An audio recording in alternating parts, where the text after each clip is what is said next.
That's what it would look like if I was reading this news for the first time about the Microsoft price increases. But I read it earlier and I already got all my frustration out of the way privately, screaming into a pillow. This isn't some make believe fish paste, a little video game industry boogeyman here with some false reports. This is confirmed that Microsoft will be increasing all of their prices across the board on hardware as well as accessories. And most notably, they are increasing the price on their Xbox first party games to $80, following in line with what Nintendo's doing with some of their games. Now, you may notice if you've got some keen peepers on you, I'm not in my normal domain. I'm in a hotel room. I'm in hiding because I knew I'd need to escape because I'm about to criticize Nintendo again while talking about Microsoft, and Nintendo fans don't like that. So you gotta play it safe here. Nintendo, I think, has set the trend here. They've broken the seal that $80 games will be accepted by people. And by people, I mean gamers, which is a different kind of person because they will accept any kind of shit you feed them at any price point, it seems. And now, since that case has been made, with the Switch 2 making record-breaking pre-orders apparently, Microsoft feels confident that they can do the same and they'll follow suit, and I imagine other big boys in the gaming industry will also do the same because being able to put the squeeze on gamers' piggy bank a little bit stronger is good for the bottom line. And since a lot of people are defending the $80 price tag, gaming companies are going to go in that direction, and thus it'll most likely be the new norm. But I am surprised it's happening this quick. I thought there'd still be more of a buffer before other big gaming industry giants jumped on board the $80 price tag. Now, of course, Nintendo's not solely to blame here. A lot of it will obviously fall on the uncertainty with tariffs and all of that. That's absolutely a factor here, no doubt. And obviously it's something a lot of people are unhappy about. Except for the mindless drones who do free PR for multi-billion-dollar gaming corporations fighting their battles day and night on Twitter in the trenches to defend their honor, just so they can continue to be exploited for their piggy bank. So anyway, it's been a lot of talk on this subject throughout the day. Everyone is, weighing in, and it's been a big discussion, but there's been a surprising lack of coverage and a lack of discussion around my hot ass and this fucking fart I'm about to shit out. I don't know if the webcam mic could pick that up, but that was American made. That's tariff-free right there, I'll promise you that.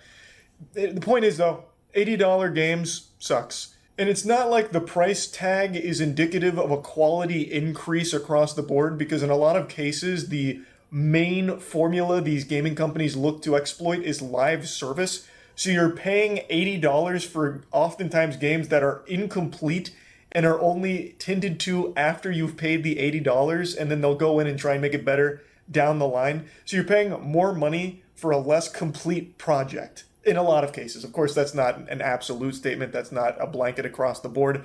But in general, we've seen this a lot in recent years where the idea is push it out now, let's make money now, we'll fix it later. And I really cannot understand how anyone could see the state that gaming is in right now and be like, yeah, it makes sense. I'll pay $80 for these games that keep coming out that are fucking broken on launch, missing half of the content that they've promised. Oh, yeah, absolutely. Like, that is pathetic. Like, no one should be happy about the direction of $80 games coming up right now. Anyway, though, I'd like to read you their pricing update that they just posted. As of May 1st, we have adjusted recommended retailer pricing for our consoles and controllers worldwide. We also expect to adjust the pricing of some of our new first-party games starting this holiday season to $79.99. Those titles purchased on the Xbox Store have the benefit of Xbox Play Anywhere, allowing players to buy once and play on console and PC at no additional cost. We understand that these changes are challenging and they were made with careful consideration given market conditions and the rising cost of development. Looking ahead, we continue to focus on offering more ways to play more games across any screen and ensuring value for Xbox players. The rising cost of development is something I've talked about a lot, how every game costs like $100 million now and like 6 years of development just baking it in the oven only to come out and be just underwhelming. That is 100% on them. It's not like the industry norm. There are so many indie games that have proven you don't need $100 million budgets to deliver extraordinary experiences. It's just these suits, these fucking corpo zombies at the top of the food chain that are so delusional. They're seeing Hollywood investing $320 million in the fucking stinkerooskies like Electric State and then being like, we need to do that for video games. So that's been the direction they've gone for the last fucking, I don't know, almost 10 years now. But I have said very loudly for a long time, the actual future of AAA gaming is by doing smaller projects that require less time to develop and less money and smaller teams.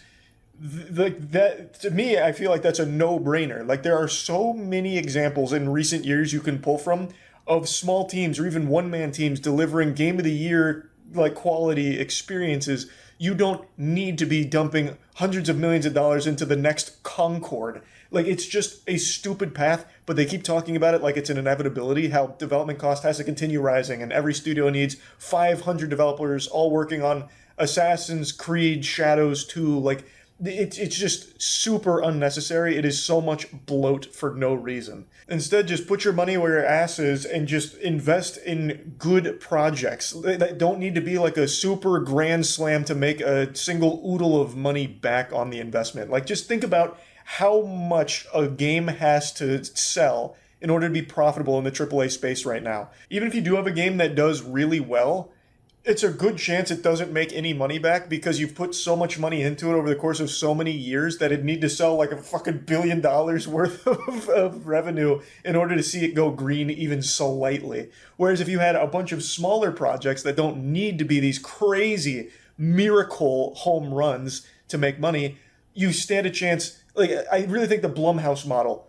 this is the one I always mention, where Blumhouse finances like fucking 100 horror movies a year that all cost like $2 to $5 million, and you probably haven't even heard of half of these absolute turbo shitters, but they only need to make like $10 million, $15 million to be like a super success for the company. And they always do. It's very rare that a Blumhouse film doesn't make more than the budget because it's so cheap to produce and it doesn't take that long. So it's a model that is proven efficient and works. And there are so many games that prove that model works too. But AAA is just so hell-bent on just dumping as much infinite money as they can into like one or two projects over the course of so many years. And they just end up being like super safe, Weenie Hut Jr., uninteresting. And even if they do moderately well, it's not good enough because it needs to do extraordinarily well to make any money back because too much went into that fucking pit producing it. And it's only going to get worse now at $80 being the norm because more and more people are getting priced out of buying AAA games. So what's going to happen naturally, more and more people are going to start pirating the games. But anyway, I'm rambling about things I've talked about a lot already. It's just, this is something a lot of people saw coming with $80 being the new norm once that floodgate was opened. You can't put the toothpaste back in the tube, so it sucks to see. And I just kind of wanted to, to rant about it a little bit here. That's about it, so yeah.